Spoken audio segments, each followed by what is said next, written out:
नमस्कार, कैसे हैं आप सब। आई होप आप सब अच्छे होंगे और आप देख रहे हैं देहाती कोचिंग सेंटर। आज हम साइंस के कुछ महत्वपूर्ण प्रश्नों को देखेंगे जो ग्रुप डी जैसी परीक्षाओं के लिए बहुत ही आवश्यक हैं। तो आइए वीडियो को शुरू करते हैं। पहला प्रश्न है, कार्य का मात्रक है। बताइए कार्य का मात्रक क्या है। जूल, न्यूटन, वाट या डाइन। तो कार्य का मात्रक ऑप्शन नंबर ए इसका राइट आंसर होगा जूल। चलते हैं अगले प्रश्न पर।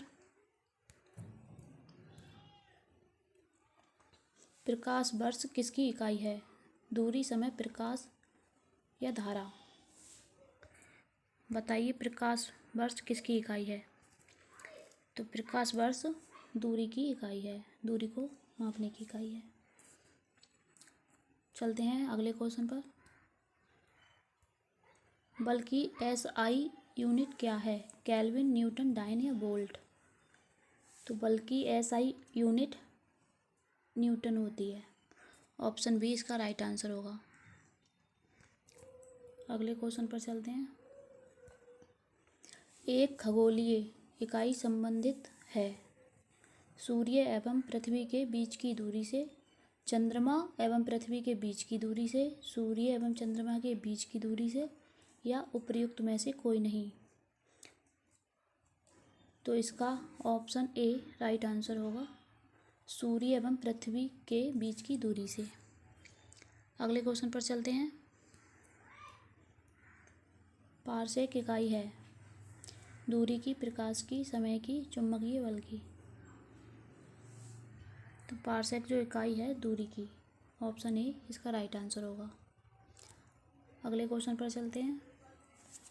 निम्नलिखित में से कौन सा एक सुमेलित नहीं है। डेसिबल ध्वनि की तीव्रता की इकाई, अश्वशक्ति शक्ति की इकाई, समुद्री मील नौ संचालन में दूरी की इकाई, या सेल्सियस ऊष्मा की इकाई। तो इसका ऑप्शन डी गलत है, मतलब सुमेलित नहीं है।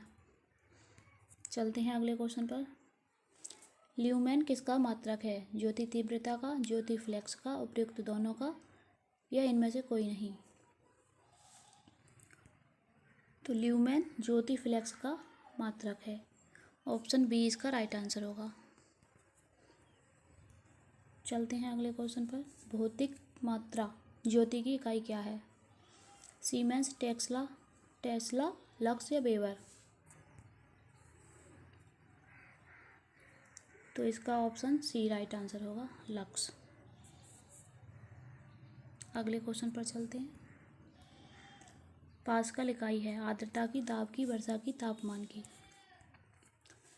पास्कल इकाई है, पास्कल दाब की इकाई है। ऑप्शन बी राइट आंसर होगा।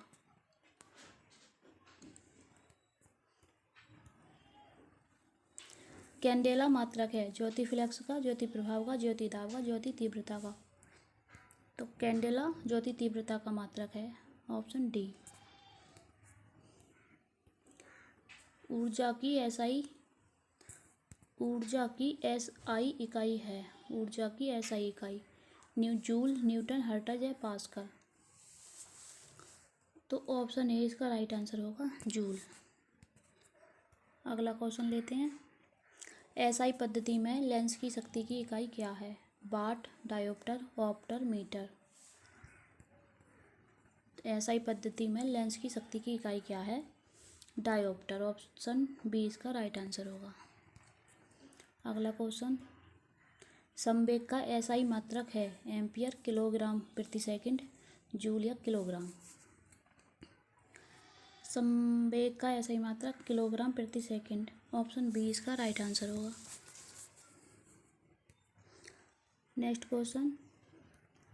यंग प्रत्यास्थता गुणांक का एसआई मात्रक है डाइन्स प्रति सेमी, न्यूटन प्रति सेमी, करेंट या मीटर स्क्वायर प्रति सेकंड। तो न्यूटन मीटर इसका एसआई मात्रक है। अगला क्वेश्चन। एम्पियर क्या नापने की इकाई है। वोल्टेज, करंट, प्रतिरोध या पावर। एम्पियर क्या मापने की इकाई है। तो एम्पियर से करंट को मापा जाता है। ऑप्शन बी इसका राइट आंसर है। अगला क्वेश्चन, निम्नलिखित में से कौन एक सदिश राशि नहीं है? संवेग, वेग, कोणीय वेग, द्रव्यमान। संवेग, वेग, कोणीयमान ये सदिश राशि हैं, ये द्रव्यमान अदिश राशि है, तो इसका ऑप्शन डी सही होगा। निम्नलिखित में सदिश राशि है वेग, द्रव्यमान, समय, लंबाई। तो अभी हमने अगले क्वेश्चन में पिछले पढ़ा, वेग सदिश राशि है, इसमें भी वेग इसमें सदिश राशि हो जाएगी। द्रव्यमान, समय, लंबाई ये अदिश राशि हैं।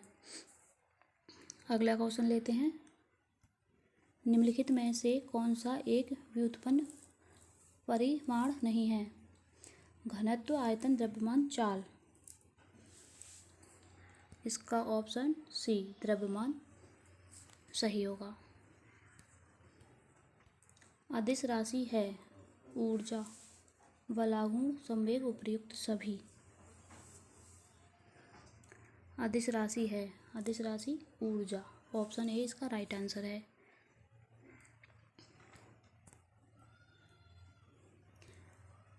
अगला क्वेश्चन, पदार्थ के संवेग और वेग के अनुपात में से कौन सी भौतिक राशि प्राप्त की जाती है?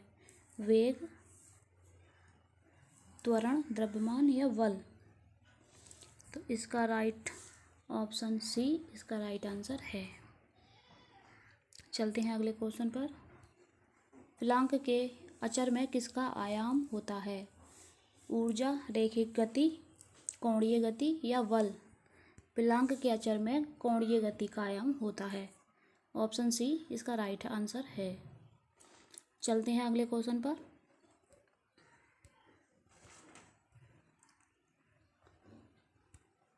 बल की परिभाषा आती है न्यूटन के किस नियम से? बल की परिभाषा आती है तो गति के पहले नियम से, गति के दूसरे नियम से, गति के तीसरे नियम से या गुरुत्वाकर्षण नियम से।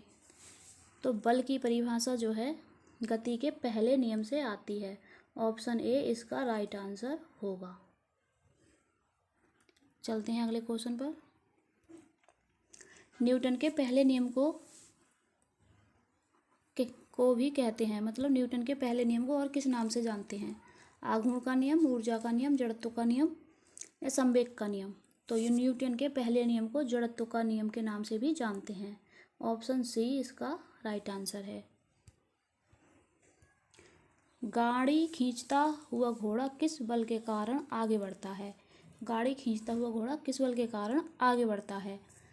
तो गाड़ी द्वारा घोड़े पर आरोपित बल से, घोड़े द्वारा गाड़ी पर आरोपित बल से, घोड़े द्वारा अपने पैरों से पृथ्वी पर आरोपित बल से, पृथ्वी द्वारा घोड़े के पैरों पर आरोपित बल से। तो इसका ऑप्शन सी इसका राइट आंसर है, घोड़े द्वारा अपने पैरों से पृथ्वी पर आरोपित बल से। अगला क्वेश्चन लेते हैं,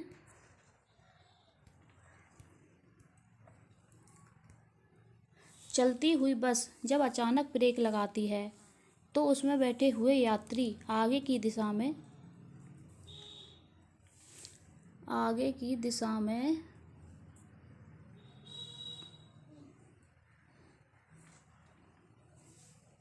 सॉरी ये पूरा नहीं दिख रहा है,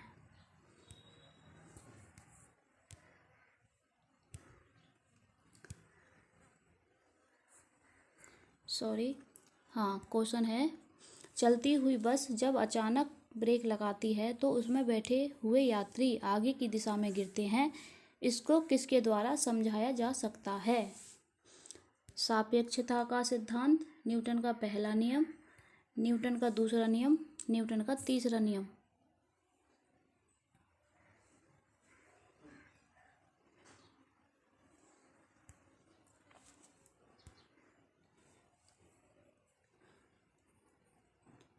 तो इसका ऑप्शन डी इसका राइट आंसर होगा, न्यूटन का तीसरा नियम। चलते हैं अगले क्वेश्चन पर, रॉकेट किस सिद्धांत पर कार्य करता है? न्यूटन का तृतीय नियम, न्यूटन का प्रथम नियम, न्यूटन का द्वितीय नियम, आर्किमिडीज का सिद्धांत। तो रॉकेट जो है न्यूटन के तृतीय नियम पर कार्य करता है, ऑप्शन ए इसका राइट आंसर होगा। अगला क्वेश्चन,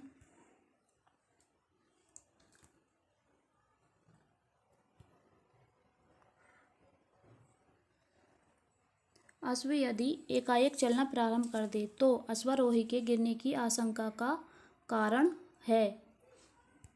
जड़त्वाघूर्ण, द्रव्यमान का संरक्षण नियम, विश्राम जड़त्व या गति का तीसरा नियम। विश्राम जड़त्व इसका राइट आंसर होगा ऑप्शन सी। अगला क्वेश्चन लेते हैं,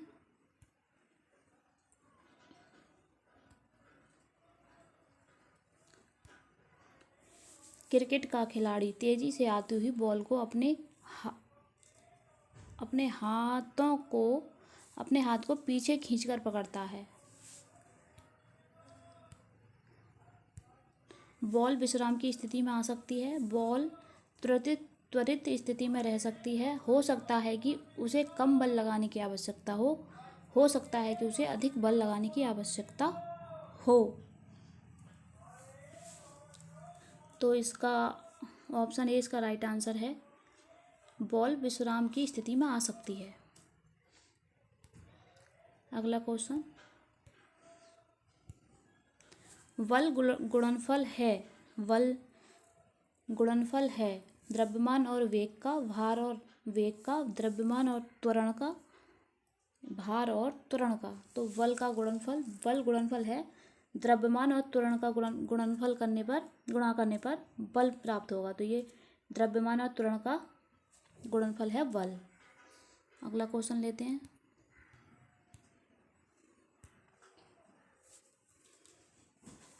शरीर का वजन कहाँ पर अधिकतम होता है? पृथ्वी